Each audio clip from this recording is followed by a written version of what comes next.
Hey, Kansas State fans. The 2-Minute Bill is back following a several-week hiatus brought on by Major League Baseball's dramatic postseason. Well, Bill Snyder didn't discuss it further, so we won't either.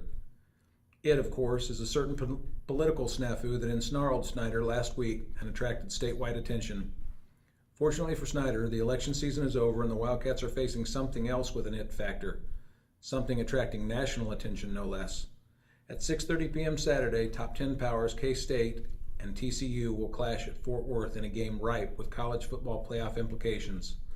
The stakes are high enough to prompt Fox to send its A-team, Gus Johnson, Charles Davis, and Molly McGrath. In other words, this one is large with a capital L.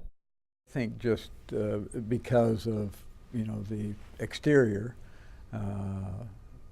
presence, of what the implications are of the ball game, that for some makes it monumental, so to speak. Monumental is not the right word because it's not monumental, but it's what is it, a big game, I guess. Is that what you'd say?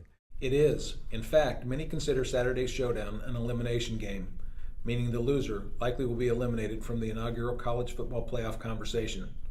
Regardless, Snyder's approach will be no different than when his team opened against Stephen F. Austin or prepared for any other team on its schedule. For me, it doesn't, really change.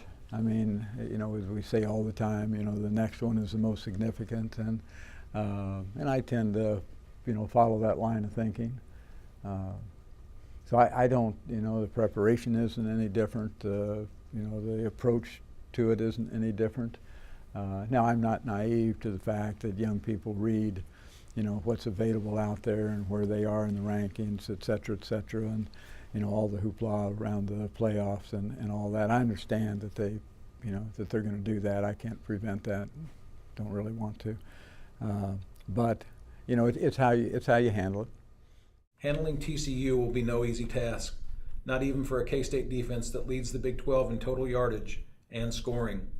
Under the direction of new co-offensive coordinators Doug Meacham and Sonny Cumbie, the Horned Frogs feature the Big 12's total offense leader in quarterback Trevon Boykin and boast the nation's #2 scoring offense, a unit that averages 48 points and is the country's most improved from a year ago.